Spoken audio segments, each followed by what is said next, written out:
Hello everyone, this is Steve Molder. Welcome to Smart Work Tutorials. Here I am going to start lecture series in which I will be covering various topics for CIL 2017 exam for civil engineering stream for paper number 2, that is for professional knowledge. As we know, CIL 2017 exam is going to be held on 26th of March. So it's coming close. Let's look for the pattern of the paper. The paper is going to be conducted online, that is, it is going to be a computer based exam. There will be 2 exams in one sitting, and the duration of the exam is 3 hours. During first hour, only paper 1 will be available to solve. During last 2 hours, paper 2 will be available with paper 1. You can switch between paper 1 and paper 2 during second and third hour. Paper 1 will comprise of general knowledge, reasoning, numerical ability, and general knowledge. You can go through any of the YouTube channels which are providing updates on these topics. These are mostly common to SSC CGL, that is your common graduate level. Go through them and your this section will be prepared. Whereas I have found there are very less number of videos for civil engineering students.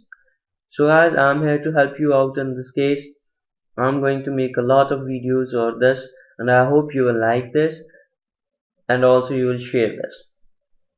Let us talk about the professional knowledge. Paper 2 will comprise of professional knowledge. Now 100 MCQs will be there in both the papers, paper number 1 and paper number 2. This means 200 MCQs for 3 hours. There is no negative marking, so don't forget to attempt all. But be smart. Always attempt after deleting the non-related answers, enhancing your number of good hits. Question paper will be available in both English and Hindi. For selection in civil stream, you must be in top 300 students. Why so? Because there are only 100 vacancies. 30% of it is going to call. You can say that if there are 100 vacancies, 300% are going to be called for the interview. Now, those who will lie between 200 to 300 will lag behind in competition. Why so?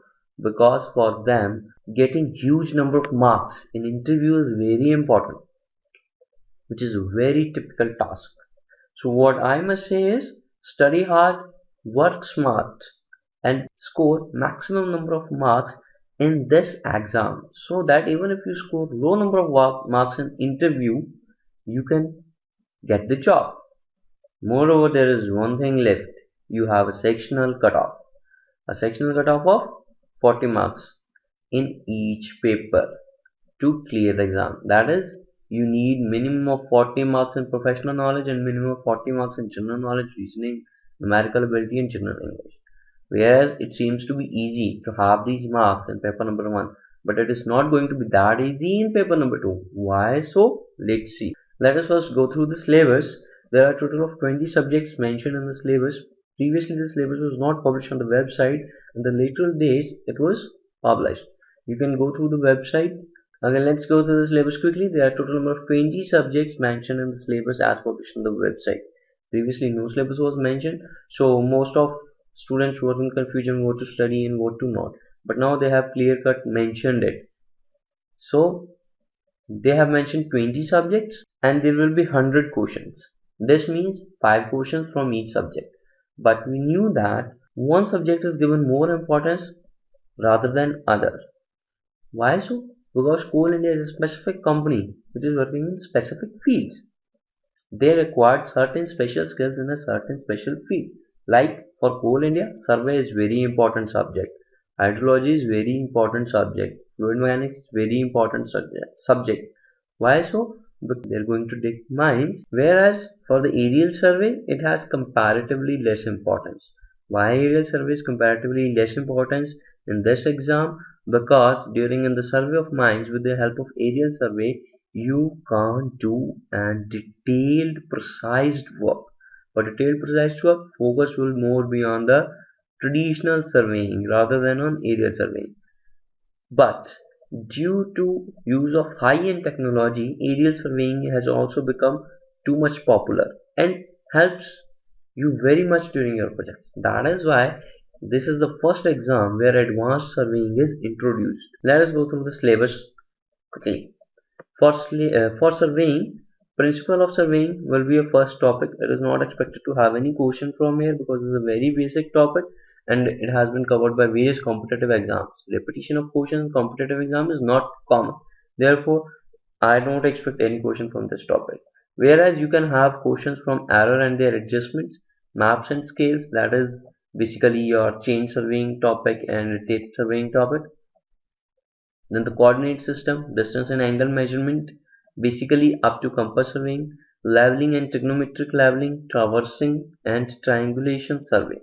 Total station. Now I would like to mention here that they have specifically mentioned an instrument, total station. So guys, if you haven't gone through total station in your surveying labs during your university hours, please study it, because if they have mentioned it specifically, it is definite to have at least one question from total station. Horizontal and vertical curves, these are the topics covering under the curves.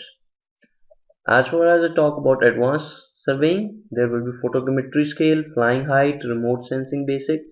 See, remote sensing basics is a quite easy topic. You can go through it. I think this topic can be covered within 2 hours. Platform and sensors, visual images and interpretation. Both of these topics should not take more than 2 hours. Basic of geographical information. When it says basic, it will comprise itself to the basics.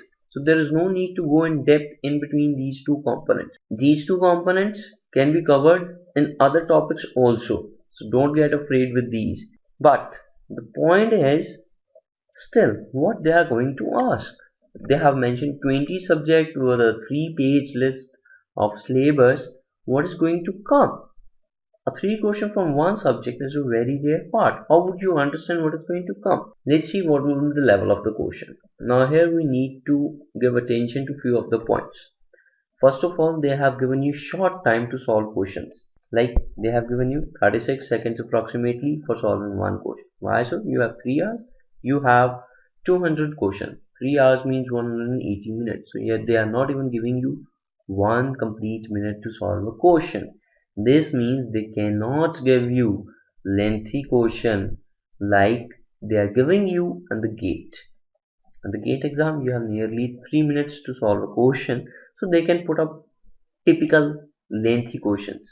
But here, when they knew that they are only giving you 36 seconds, they will send you tricky questions. Now, we must focus on the point that theory can be crammed, and there is a lot of competitors all around India applying for these 100 vacancies. So the questions will least come from theoretical part. They are going to be short and tricky. What is the hack to get into this tricky question? It's simple. Know the trick or leave the question. Whenever you see the question at this national level exam, you must think about the trick. This is very rare case when you see a question in which there is no trick. Trick is here playing the all role. Look at the question. Think about the trick. You got the trick, do it. Or if you know the method to solve the question, do it. Otherwise, don't give a damn to the question. Move to the next because you don't have much time to spend on it. Don't waste your time trying to find out the answers. Don't give hit and trials. Hit and trials will be done at the end in the remaining time. The point is, where do tricks come from? How would I come to know which is the trick? How would you come to know what is the trick? How are these tricky questions formed? So, we know that this is a 36-second attention question. Now, from where do these tricky questions are formed? So, let us see. What is the solution to all the problems? A solution to all the problems of these tricky questions and short time to solve the question is concepts. If you don't have concepts, you have to work on it. And don't prepare the topic on which your concepts are not. If you have cleared concept over topic, only then prepare it in such short span. I'm telling this because there are only few days left in the exam and you keep on learning the concepts, you will waste a lot of time rather than revise those questions on which you have a clear concept. Now let us learn how these concepts are utilized to form tricky questions. The best way is, let us analyze some old questions. I have attempted various competitive exams, and from my question booklets, I have collected these 4 questions for you to understand how it can be asked from the surveying. Here is the point where smart work begins. Let's know the tricks. So this is the first question. If a tripod settles in the interval that elapses between taking a backside reading and the following foresight reading, then the elevation of turning point will, whether it will increase, decrease, not change, may increase or decrease. Okay, let us see the concept here. Suppose this is a tripod that you are having and you have a backside. Okay. Now in generally this tripod doesn't settle and we have a foresight. Let us suppose this is the value. Now this is x and this is y. These are the basically height of points, or you can say that the reading over the star. Now what he says is, if tripod settles in the interval that elapses between taking a backside reading and the foresight reading, that is in the time when you are rotating your telescope or doing something else, after taking backside and before taking foresight, your tripod settles down. If your tripod settles down, what would happen? This thing is going to happen. If it settles down, this will be the new position of the tripod after settlement. See, its base is shifted a little bit below. Now, reading in the elevation of turning point well. After turning, you are going to have foresight reading. Now, after the turning point, this reading is going to be less than x. So, it is but obvious that it is going to decrease. Let us see one another question. The error due to bad ranging is cumulative positive, cumulative negative, compensative, never serious. See guys, this may look a very easy question to you, but this is a question which has been asked in Rajasthan Public Service Commission examination. That is, it is a state public service commission examination. Don't take such type of questions that easy. So you can see that level of exam is not going to be that much serious even for CIL. Okay, this was asked in RPSC 2013 exam. Though it's been 4 years, but still the level of competition is not going that much up as it is in other competitions if we compare it in engineering.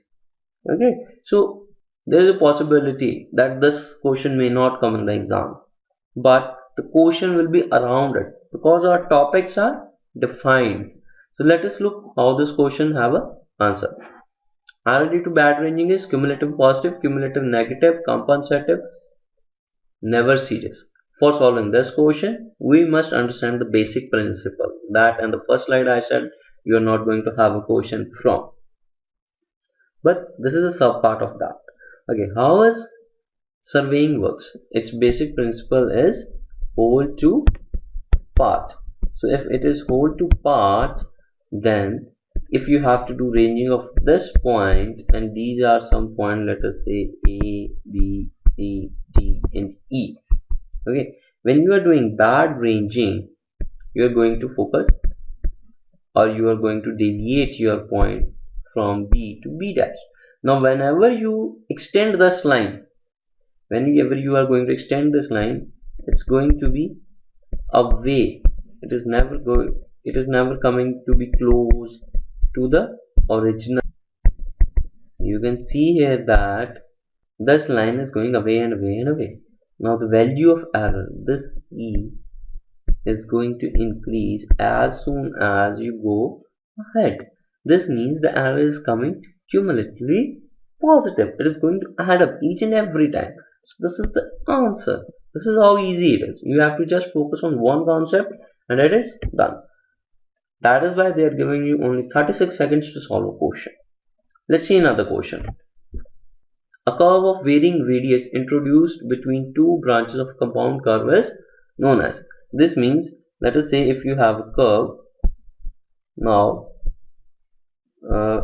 let me take it like this. Now this curve have some radius, let us say capital R. This curve have some radius, let us say small r.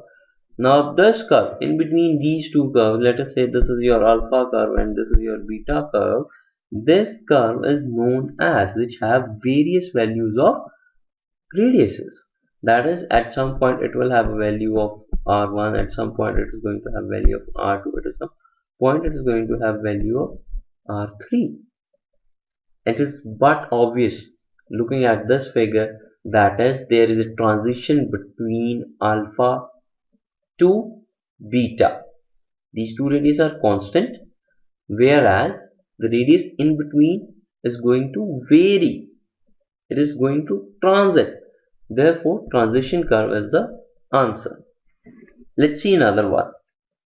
Thinking of lot of theoretical questions, there are numerical one also, but that's going to put you in surprise. Let's see. If the RL of benchmark is 100 meter, the backside is 1.215 meter, and the foresight is 1.870 meter, the RL of the forward station is. Look guys, you are not going to be allowed to use calculator for the exam. Why so? Because you are provided with only 30 seconds to solve a question. If you are going to do that tick over the calculator, you are going to waste your time, and you have to solve such type of numericals easily just using your mental abilities, which you can easily do by doing the numerical ability questions in your paper 1 side. How is this basic numerical helpful to you? What a normal candidate will do. What he will do is he will take a benchmark with RL 100. Okay. Then he is going to add 1.215 in it. Then he is going to again think about this tripod, and then think about this foresight. Then he will think whether this value is bigger than this or smaller than this. Then he will write 1.870, and then he will find out a RL here. But smart work is working here. You are not going to do all this stuff. Okay, I'm going to tell you how to solve this question within 5 seconds. You have to just focus on the question. What question says 100 meter is your RL for the benchmark and the backside is 1.215 meter and the foresight is 1.870 meter. What will be the RL of the forward station? Okay, you have to find out RL of the forward station. You know that value of your backside, this is 1.215, this is less than 1.870. This means when you are going to add this up in 100 and then you are going to subtract this from this added value, let us say this value is alpha, and then you are going to subtract 1.870 from the alpha, you are going to have a value less than 100. Why less than 100? Because 1.870 is bigger than 1.215. If this value is going to be bigger, this is going to reduce. Now look at the answer. You have only one value 99.345 which is less than 100, all other are more than 100. This means this is the only answer you can have. So you don't need to calculate all this stuff. You have to just focus over the question. You have to just think of the trick and you have to do the minimal calculations. See, in 30 seconds time, you're not supposed to pick up paper and pen. That is the old method. Now you have to develop yourself to do something in which you don't need a paper and pen to solve a question. These are the basic logics here, how we can modify the questions. Okay, by starting a lecture series over all the civil engineering topics where I will be covering the various types. Let me say various types of questions. Why types of questions? Because statements can be changed, but types cannot be changed. Types are always limited. This limitation can be taken as your benefit. Okay, so let us focus over the syllabus. Here in this syllabus, I am going to cover 31 questions based upon principle of surveying, error and their adjustments, maps, scales, and coordinate system. Distance and angle measurement, leveling and trigonometric leveling will be covered on another video, and I will try to cover maximum number of questions. So guys, this is the first principle of surveying, which is whole to part. Why it is whole to part? This is for stopping the accumulation of errors. As I said in the previous slide, if you keep on doing such type of ranging, the error is going to increase. Now, this is accumulation of errors. Okay, to stop this, we work from whole to a part. After deciding the position of any point, its reference must be kept from at least two permanent objects. Now, what are these two permanent objects? There can be a lot of questions that can be from this one line. Let us suppose you have been given such area to do a survey, and you have to start from at least one corner. But which corner? You are going to select that corner around which there are some fixed points. Fixed points like electricity pole, a passers-by road, a milestone, something like this. Two at least fixed permanent points are required. Why fixed permanent points? So that for future work, these points don't get displaced from here. Okay, in case these points get displaced from here, your work in future may not be accountable. You have to think these points very carefully. Once your own position is identified, or you can say that defined over the plane table sheet with the help of these two reference points, you can perform your survey work, because now you know the whole process, because now you know your own position and the area. The basic purpose of working from whole to part is to localize the error and to control the accumulation of error.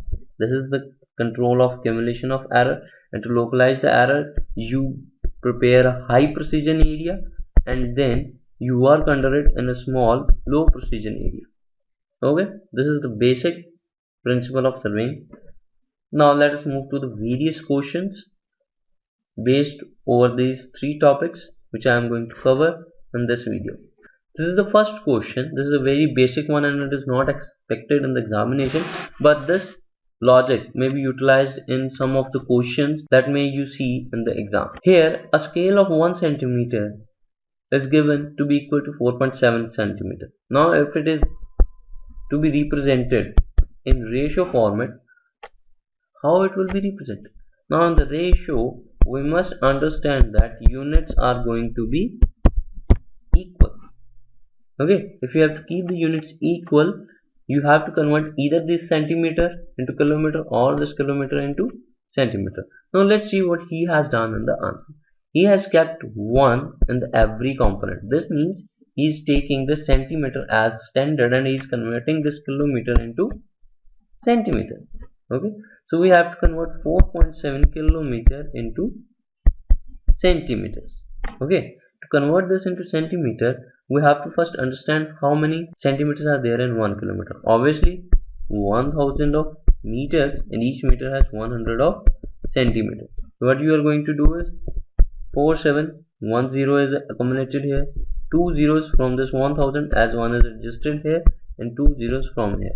So what is going to be your answer? This one. Okay, now understood why this is your answer. This concept may be utilized somewhere in the equations. Let's see the next. Which scale is used to measure the angles? This is the chord scale which is used to measure the angles. What is the least count of a vernier? Vernier is a scale which is used to measure small divisions up to 10th part of 1 centimeter. Now what could be the least count? Difference between main scale division and one vernier scale division. Division of one main scale division and one vernier scale division. Addition of one scale division and one vernier scale division. So it is but obvious that difference of one scale division and one vernier scale division is going to be the least count of a vernier scale. Which of the following defines sensitivity of bubble tube, or you can say spirit level? Is this the size of bubble? Someone may get confused that size of the bubble gives the sensitivity. As larger is the bubble, more sensitive it is. Smaller is the bubble, more sensitive it is. Smaller is the bubble, more sensitive it is. Ability of bubble to change with respect to slight tilt in plane. Tendency of bubble to remain in center with slight tilt in plane. Now if your bubble is not going to change with tilt in plane, it is of no use as it doesn't give you a proper level. To have a proper level, your bubble must change as soon as your plane changes, or you can say that slightly tilts. So ability of bubble to change with respect to slight tilt in plane is the which type of lens is used in telescope. This is combination of both concave and convex. Here in the telescope tube, convex lens is provided as the objective piece and concave lens is provided as the eyepiece. Now what happened here is light coming from far object is focused on one point and then it is scattered so that it can be visible by the human eye.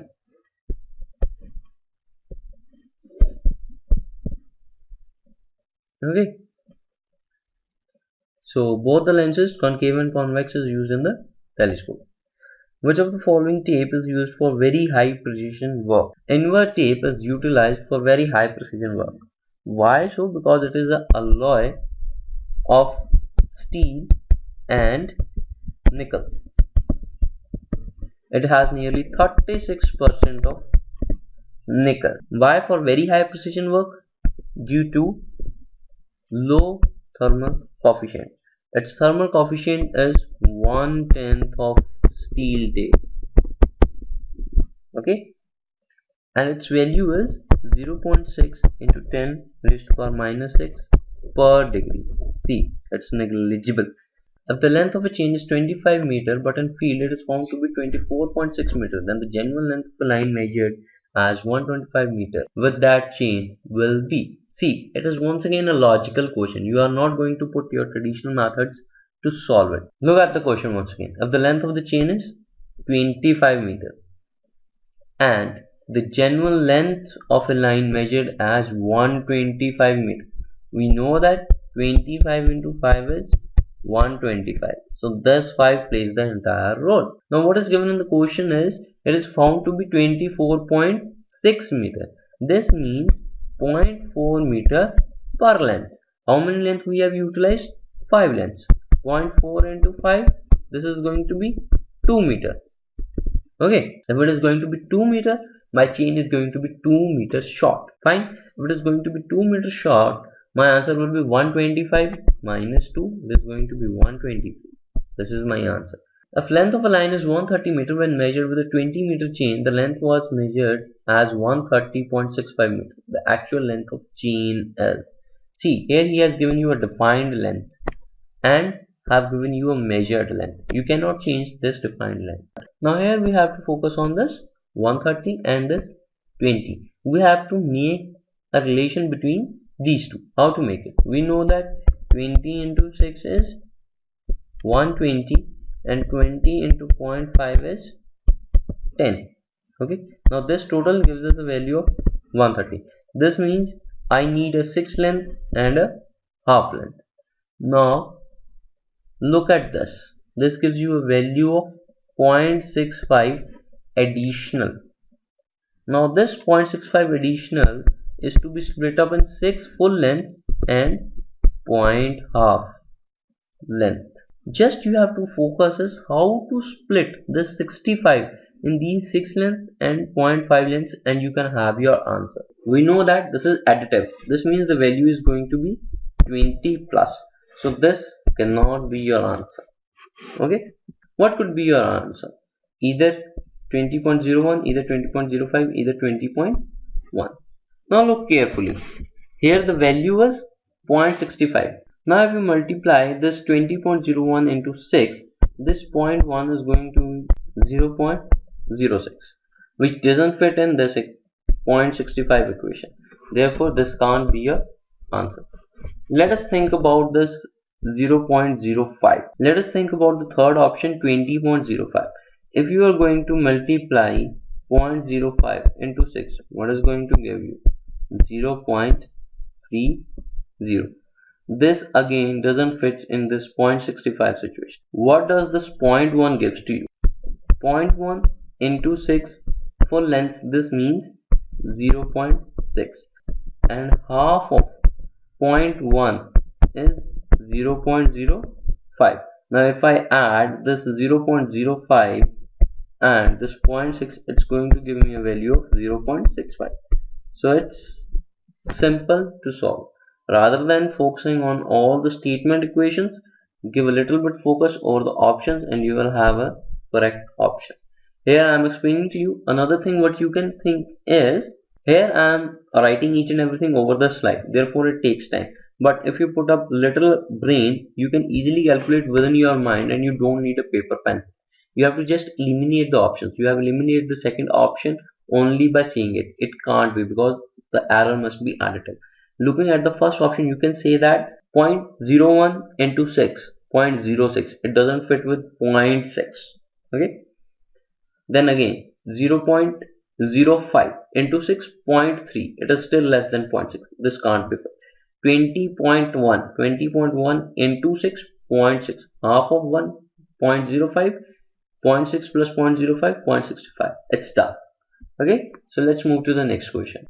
If a 50-meter long metallic tape is 0.4% too long, then the correction per tape length is. It is very simple, sir.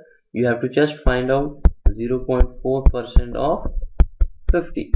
Now you can write it as 4 upon 1000 into 50. You can write it as 20, 4 upon 20, 1 upon 5. What is the value of 1 upon 5 is equivalent to 0.2. So this 4 is your answer. This will be the correction per tape length. Now he can also ask whether this correction will be positive or will it be negative. Here the length is too long, therefore we have to deduct it. See, this is the length of chain. Now we measured it this. We need to measure x, but what we measured is y. So we have to delete z from y to have the value of x. That is why the correction will be negative. Correction due to sag is. Let us first understand what sag is. Sag is the bending of your chain due to gravitational force. Okay, or if you have hold the chain loosely. Okay, in this case, what happens is the length of this curved chain is increased, but the actual length, which is your x, and of the curved length, which is your y. Now what is the relation between x and y? X is going to be less than y. Okay, now if y measures 10 meter, what will x measure? X will obviously measure less than 10 meters. If x measure less than 10 meters, then which type of correction you have to apply? Obviously you have to apply negative correction. Now let's move to the next one. Correction due to temperature is. See, if the temperature rises, your line, your chain will extend to x. Let us say the length of first chain is a. But if the temperature decreases, your chain is going to shrink to y. Therefore, the correction could be any of these two. That is, either it could be positive or it could be negative depending upon the variation in the temperature. Cross staff and optical scales are used for setting perpendicular lines to survey lines. That is but obvious. Reconnaissance is done for. Reconnaissance is survey basically done for deciding where we have to put up survey station. We have to identify key features in the area, that is religious buildings, normal buildings, river channels, drains, etc.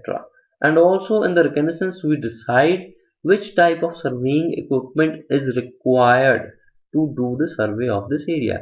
So here in the option number 1, 2 and 3 all these things are covered. Therefore all of the above is my correct answer. Now let us little bit shift to the compass surveying. Here the question is magnetic bearing of a line is. Understanding this, you must understand what is true meridian and what is magnetic meridian. Okay. Now this is Earth. This is the North Pole. This is the South Pole geographical.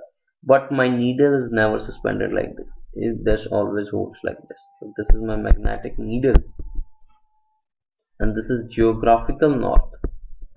Okay, this is going to be geographical north. This is going to be geographical south.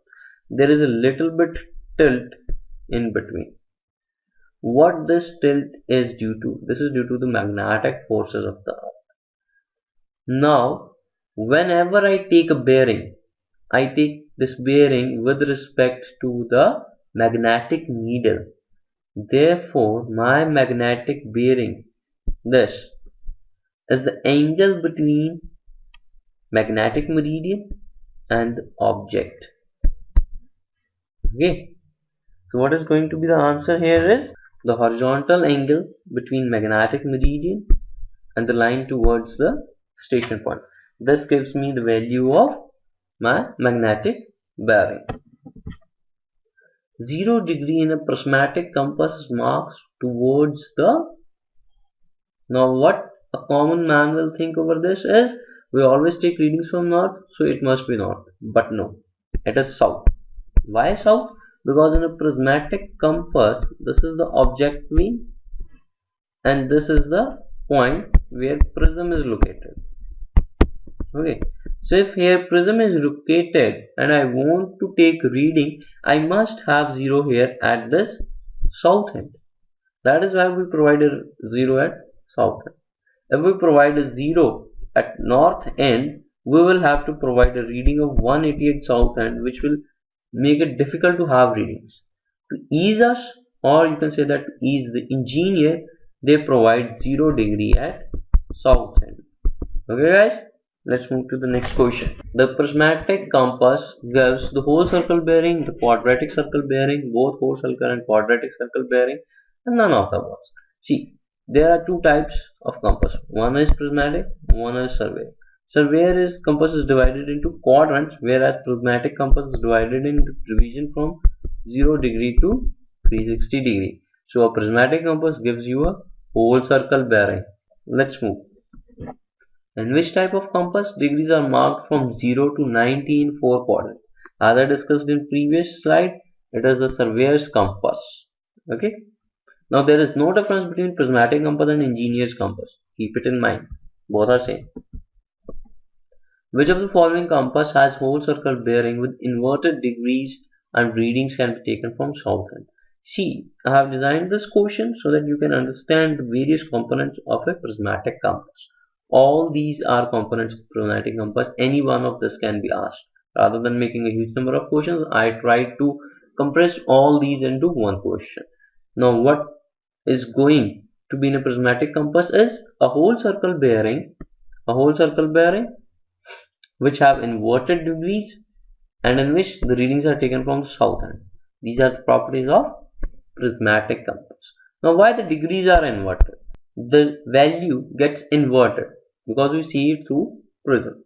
Now, to see this value in the directed way, we print the value inverted on the dial so that we can see it in erected way. Which of the following is not an instrumental error in surveying compass? So let us see what type of error can be there in compass surveying.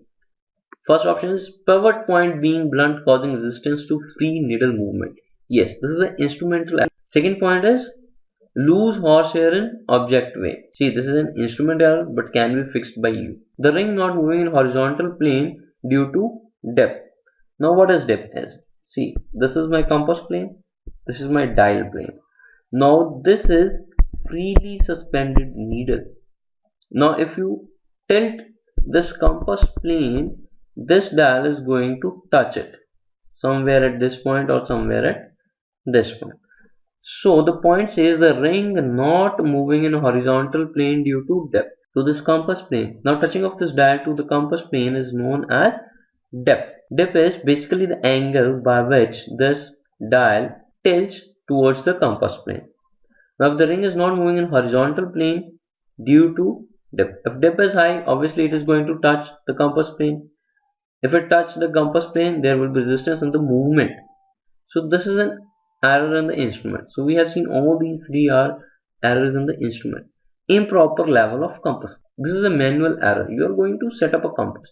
If it is not properly leveled, what an instrument can do on this? Therefore, this is an error which is not instrumental in compass survey. Which of the following material cause local attraction? Overhead electric wires, electric poles, mines. All these things make interference with the magnetic needle and causes local attraction. Therefore, all of the above is the answer. Angle between true meridian and the magnetic meridian is known as. See, to answer this question, we must be aware about these two definitions. That is, what is true meridian and what is the magnetic meridian. In the previous question, we have understood that the line which is represented by a freely suspended magnetic needle is known as magnetic meridian. But a true meridian at a point is a line of intersection of a plane passing through the north pole, the point itself, and the south pole with the surface of the earth. Now you can see here there is a difference between these two. The difference between these two is due to the magnetic fields generated due to earth.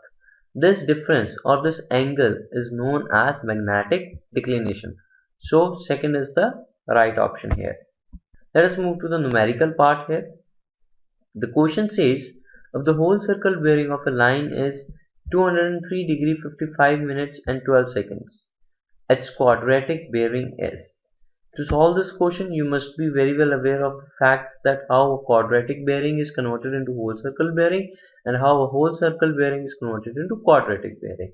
To solve this question, you must understand this diagram and keep this diagram in your mind. Now let me explain it to you.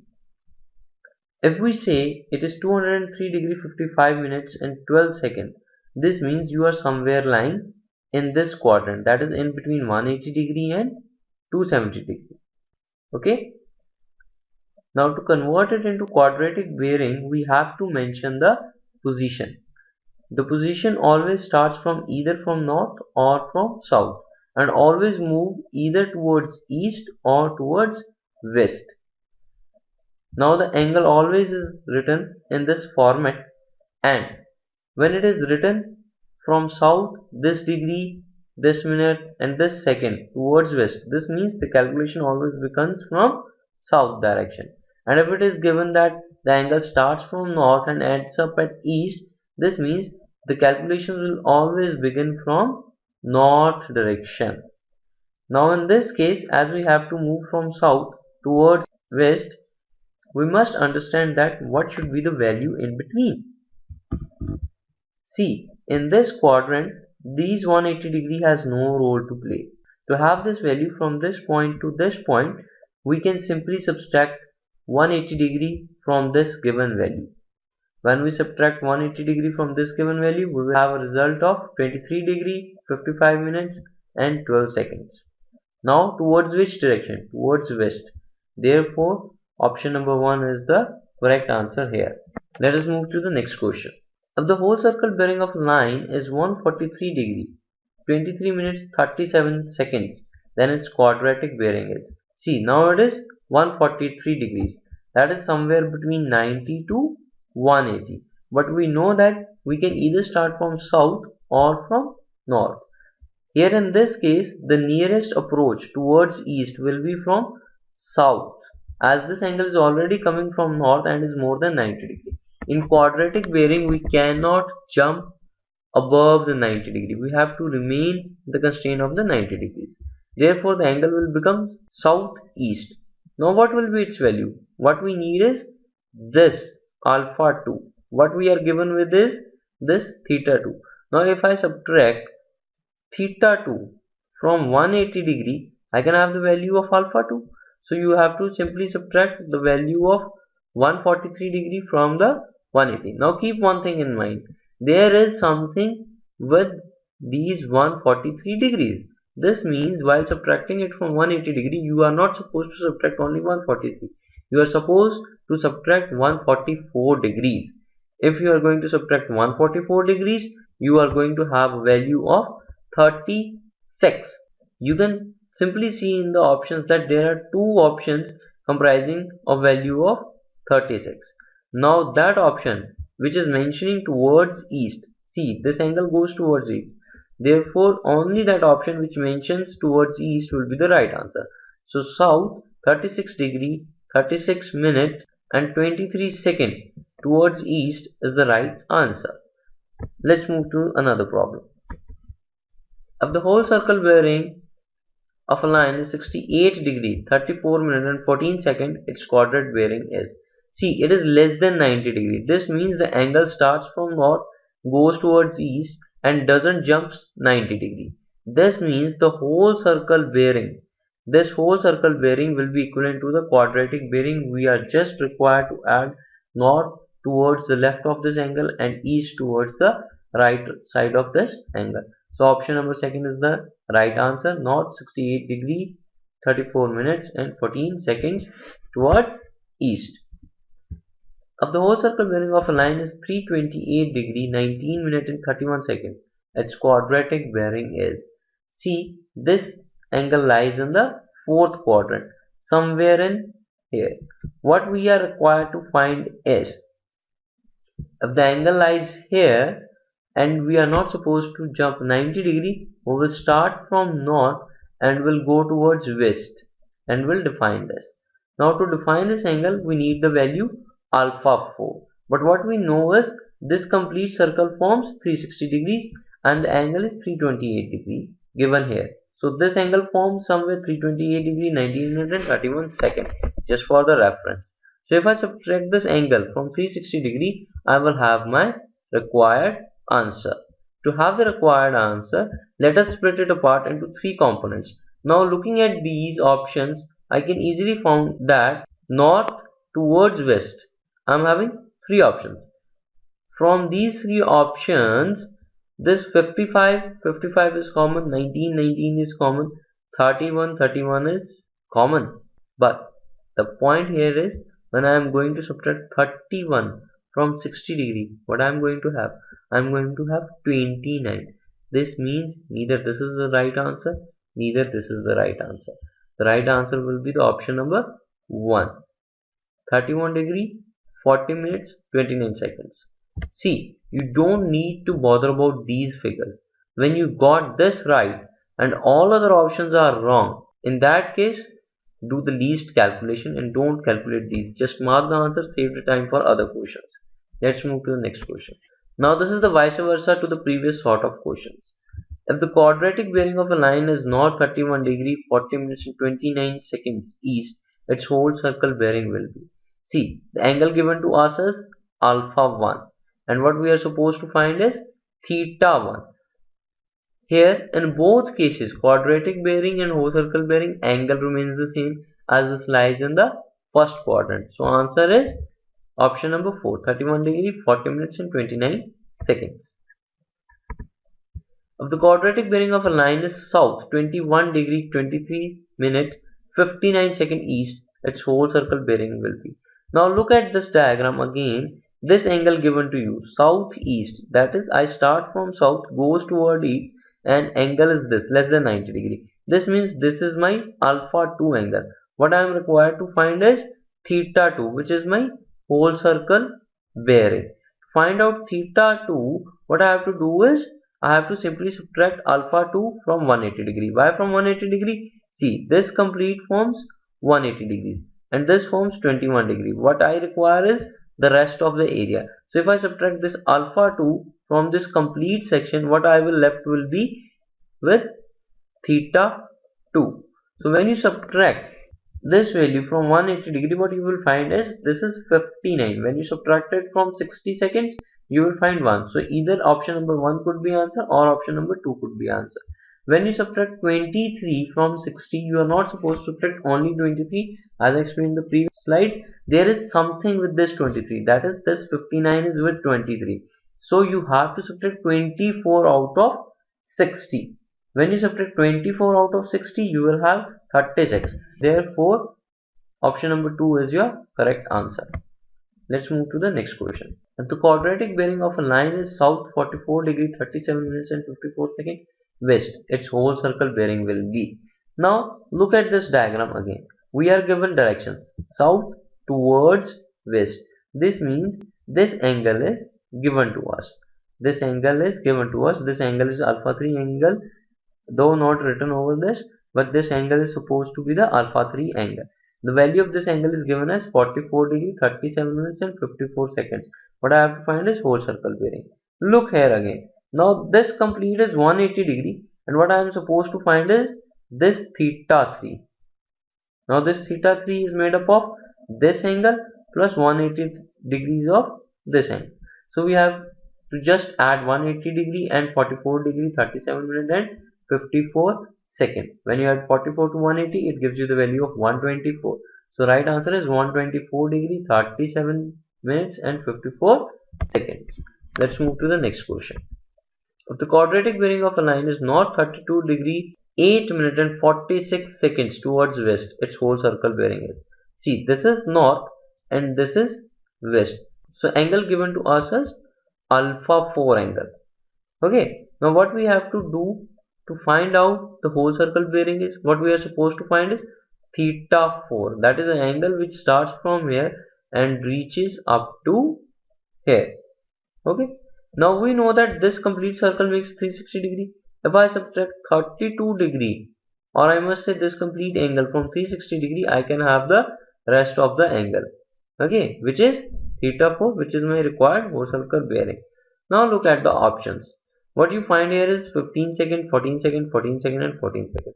Look at this. When you are going to subtract 46, there is nothing with this. There is only direction mentioned with this. This means you need exact value. Therefore, when you subtract 46 from 60, you will have your answer as 14 seconds. So here 14 seconds is mentioned. Now look at this. These are 8 minutes which are accompanied by 46 seconds. Now what we have to do is we have to subtract 9 minutes from 60 minutes. When we subtract 9 minutes from 60 minutes, we will have 51 minutes. Now we have two options giving the both of right options. That is, the seconds are correct and the minutes are correct. This means we have to look for the degrees also. When I say 32 degrees is to be subtracted from 360 degrees, it gives me an answer of 328 degrees. But there are 8 minutes and 46 seconds accompanied with these 32 degrees. This means I have to subtract 33 degrees from 360 degrees. When I subtract 33 degrees from 360 degrees, I got 327 degrees. When I got 377 degrees, I got my final answer. Let us move to another type of question. The whole circle bearing of a line AB is 125 degrees, 23 minutes and 44 seconds. Then the whole circle bearing of a line BA will be. Now let us suppose this point to be A and this point to be B. Now this person says whole circle bearing of line AB. Now let me plot this as 90 degree, and then what is left of this? This will be 125 minus 90 degree. That is 35 degrees, 23 minutes and 44 seconds. Now we know that this angle will be equivalent to this angle. This means this angle will be also 35 degrees, 23 minutes and 44 seconds. But we know that this angle is 270 degrees. Now if we have two angles, one is 270 degrees and another is 35 degrees, 23 minutes and 44 seconds. To calculate the whole circle bearing of line VA, it is very much clear that it will be 270 degrees plus 35 degrees, 23 minutes and 44 seconds. 270 plus 35 is 305 degrees. Therefore, 305 degrees, 23 minutes and 44 seconds is our right answer. Let's move to the last question. The whole circle bearing of a line AB is 125 degrees, 23 minutes, 44 seconds. Then the quadratic bearing of the line BA will be. Now, as explained in the previous example, I can easily find out this angle. Now, this is my north and this is my west. What I have to give is this angle because I always move from north towards west. Okay. Now, let us say this is angle alpha. I know this angle. This angle is equivalent to this one. Both these two angles are equal. Therefore, what will be angle alpha? Now, what will be angle alpha? Angle alpha will be 90 degree minus 35 degree, 23 minutes and 44 seconds.